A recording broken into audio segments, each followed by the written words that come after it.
After the blessing and the guests had made their way to the exchange bar, where everything was all set up, the bride and groom greeted each of their guests as they came in. Jane was happy to share the day with all those that were dear to her. Leanne, of course, well, wasn't she the whole reason they were here?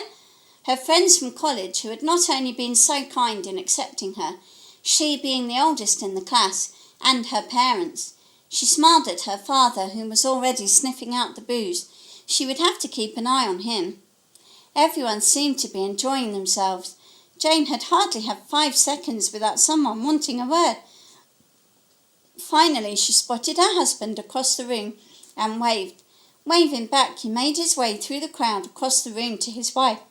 "There you are. I thought you'd been kidnapped," he grinned, pulling her into his arms. "Care for a dance, Mrs. Adams?" he whispered gently. She nodded. "I wouldn't mind at all." Jane looked around as she and her husband swayed to the music. Recognition set in her mind, and she slowly smiled. The booth by the window, the dance floor. "Sweetheart," she whispered, "don't you realise this is where we first met?" Mitch looked round, recognition setting in. "Ah, so it is. It's like coming full circle." Later that evening, as the reception was in full swing, the bride and groom were again swamped by friends and well-wishers. Mitch looked over at Jane and mouthed, "5 minutes," to which Jane nodded. They couldn't believe they got away with it and slipped out.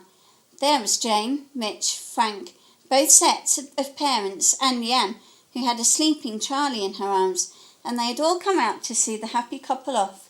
After hugging her mother, father and Leanne goodbye, she turned to her brother and his wife, pleased beyond all measure when it emerged that there had indeed been a reconciliation. She hugged them both in turn. "Thanks for coming, Donna. You keep this one in check for me, hey?" Donna grinned. Tony grabbed his sister and pulled her into a hug. "You cheeky monkey. Now, listen you," he said sincerely, looking her in the eyes. "You, be happy. I love you, little sister." Jane nodded. "Oh, I think I will be." Blinking back a few tears, Jane got into the car as Mitch hugged his parents and brother. "Now you," said Frank Adams as he hugged his brother, "be happy, and remember, it's just like riding a bike." Mitch laughed before playfully punching his older brother's arm. "Shut up, you! Stop tormenting me!" Frank grinned as he watched his brother clamber into the car. The car moved off, and turning and waving, the bride and groom were carried out of sight of the assembled relatives and friends. The new Mr. and Mrs. Adams were booked into the Adelphi for the night before going on their honeymoon to Florida the next day. The hotel had been paid for by Tony as a wedding present. The porter took the luggage up to the room and ushered them in. Jane gasped. There was a bottle of champagne waiting for them in the suite, as well as a fruit basket and flowers. Roses along with lilies and carnations decorated the room. At last alone, Mitch poured a glass of champagne for them both. Jane accepted the glass with a smile. "It's been a lovely day, but I'm glad we've got some time alone now. I never knew weddings were such pure chaos," commented Jane, sipping her glass as she sat on the bed with her husband sat beside her. Mitch nodded. "It's good to finally be alone," he admitted. Gently, he put his glass down and softly took the glass from Jane's hand. She took a silent gulp of air as Mitch turned to her. "Hello, Mrs. Adams," he said softly, before claiming her with a kiss. "Hello, Mr. Adams," mumbled Jane softly. Mitch awoke and turned over.